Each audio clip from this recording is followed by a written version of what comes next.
Shalom saudara terkasih, salam jumpa bersama saya Romo MSC dalam RSM pada hari Rabu biasa pekan yang ke-11. Semoga Anda dalam keadaan baik dan sehat selalu.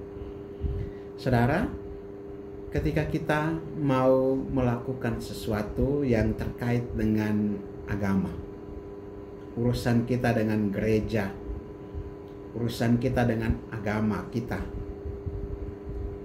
ketika kita melakukan sesuatu itu berarti hubungan kita dengan Tuhan yang kita kedepankan. Relasi kita dengan Tuhan yang kita utamakan. Karena memang urusan dengan Tuhan itu hal-hal yang bersifat pribadi. Agama seringkali dikenal sebagai urusan privat atau urusan pribadi kita dengan Tuhan.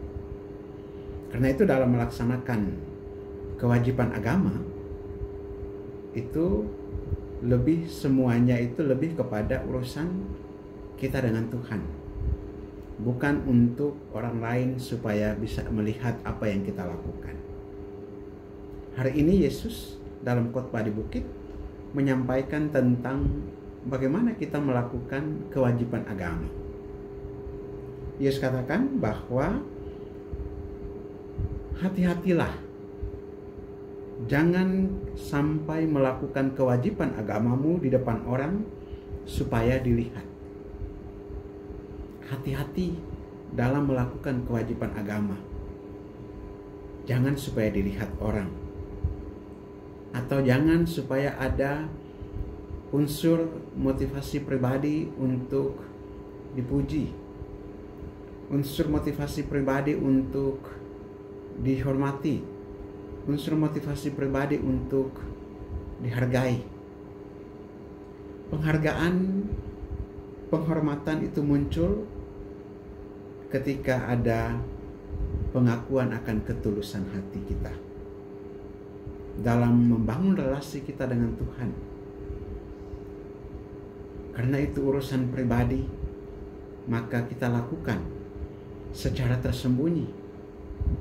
Kalaupun ada orang melihat, mereka melihat yang tersembunyi. Mereka juga bisa, entah itu memberikan apresiasi atau apapun, itu dari apa yang mereka lihat. Tapi bukan itu yang kita cari.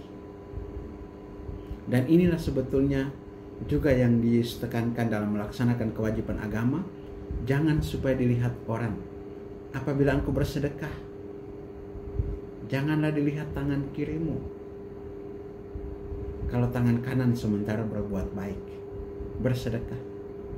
Apabila berdoa,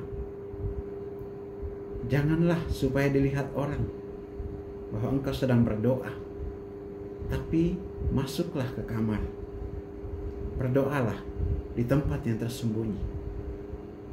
Begitu juga apabila engkau berpuasa, janganlah muram mukamu, dan jangan ditunjukkan supaya orang melihat bahwa kita berpuasa. Anda sedang berpuasa.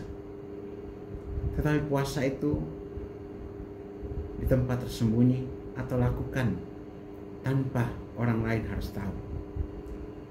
Karena juga dalam puasa, dalam berdoa, dalam bersedekah, kita punya niat hati, kita punya wujud yang mau kita bawakan. Dengan melaksanakan kewajiban agama, itu menjadi satu perwujudan dari niat hati kita, dari wujud-wujud doa kita. Supaya kita juga semakin rendah hati, semakin dimurnikan, semakin disucikan. Bukan untuk dilihat dan dipuja-puji, tetapi supaya dalam kelembutan hati, dalam kerendahan hati, kita juga mempersembahkan dan menyerahkan diri kita kepada Tuhan. Semoga kewajiban-kewajiban agama kita, sedekah, doa dan puasa kita senantiasa diberkati Tuhan, dan niat-niat hati kita yang kita lakukan melalui kewajiban-kewajiban agama, sedekah, doa dan puasa itu, wujud-wujud niat hati kita diberkati juga oleh Tuhan. Marilah kita berdoa. Allah Bapa kekal dan kuasa, Engkau mengajarkan kami untuk melaksanakan kewajiban agama supaya tidak dilihat orang, tetapi membangun hubungan pribadi kami dengan Dikau. Kuatkan dan teguhkanlah langkah kami dalam perjalanan kehidupan kami, dalam melaksanakan kewajiban agama kami, memberikan sedekah kepada orang-orang miskin, dalam berdoa, dalam berpuasa. Semoga kami lakukan dengan seikhlas-ikhlasnya, setulus hati kami. Demi Kristus Tuhan dan Juru Selamat kami yang hidup berkuasa bersama Dikau dalam persatuan Roh Kudus Allah sepanjang segala masa. Amin. Berkat Allah yang Maha Kuasa turun dan tinggal atas saudara sekalian, Bapa dan Putra dan Roh Kudus. Amin.